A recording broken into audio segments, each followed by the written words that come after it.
Kate.tv, and we're here at the monthly business series that our lovely friends at IKEA, Deborah Falk, live at 5. It's Thursday, it's January 21st. I showed up a little bit late, yeah, what else is new, whatever. But I got kind of the tail end to meet a new friend here. He was talking about taxes or whatever. So, but I decided I wanted to attend because to support IKEA, of course, to support Deborah, but more importantly, to meet my new friend here. His name is Mario Lazzani, or whatever. So we kind of did some tax stuff. I tweeted out what was going on. Some of you got it. If you have any questions, feel free to contact me or whatever, and I'll refer you probably over to my new buddy here or whatever.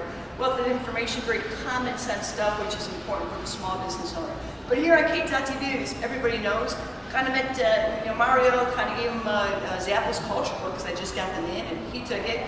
But I said to him, he was getting ready to leave, and being the pest that I am, I said, Mario, what excites you? So what are you excited about? He does a lot of stuff, something to do with an entrepreneur at college. He's a marketing kind of sort. And he says it's about writing. So I want to find out. He's got this book called The Postulant. What's up with The Postulant, Mario?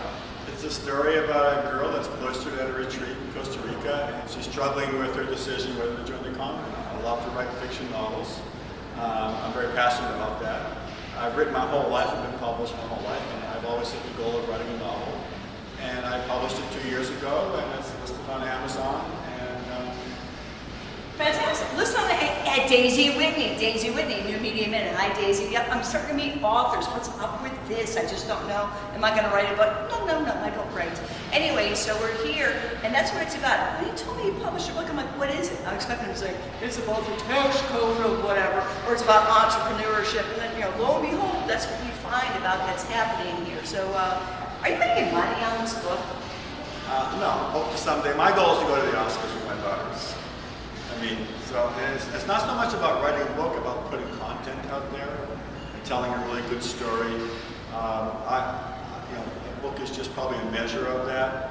But I've got a second book out called Cracker Flats, and that's going to be released this summer. Crack, C-R-A-C-K? K-R-A-C-K-E-R, Cracker Flats. Cracker Flats. It's about a Florida deed-restricted community isolated after a hurricane.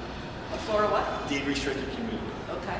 And it's about a family and how they struggle to survive with no resources, no electricity. And I came up with the idea after the previous hurricanes we had here a couple of years ago. What happens if the electricity doesn't go? And you're in Florida and you've got this very beautiful stucco community. And how do you cope when the electricity comes on? Okay? You don't know phone numbers because they're all saved on your cell phone. How do you get drinking water? How do you wash your clothes? What happens to your pool when the mosquitoes get in it?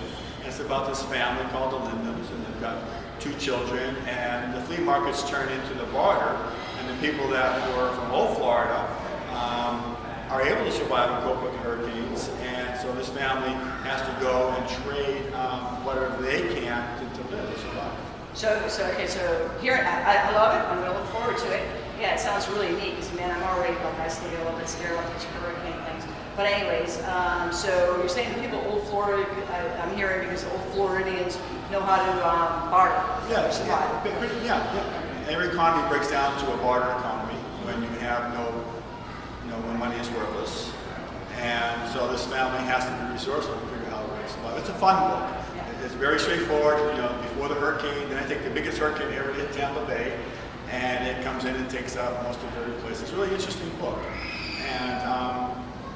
and it's about Marcy.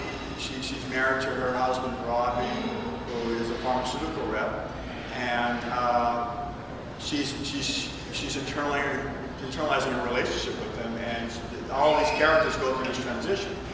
Like the television's always on in the background. Well, that's never on now.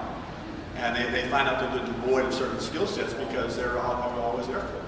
And I'm telling you, those skill sets, right? So like Twitter anyway, I was Twittering away or whatever. So it's all right. So I don't want to keep it. It sounds wonderful. I'm just delighted. Quite frankly, I'm more excited about your books than I am about your text. Sorry. The Postulant's on Amazon.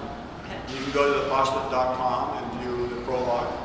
How can people reach you? I asked him who was on Twitter. He says, but that's okay. I'll connect them somehow. But so how can people reach my Gmail account, mizoni@gmail.com. My first initial, my last name. So MIEZZONI@gmail.com.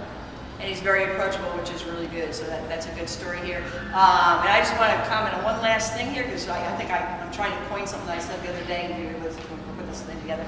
But the thing is, he talked about content creation. So the good news is that you are not what I call a user. I used to say loser. Now I'm going to say you're not a user. So he's out there producing, the typical 20% of people produce. He's a producer and he's not a user. So thanks for being a producer and not a user. It's a pleasure. I'm going to be tracking with you. So thanks so much. Thank you so much.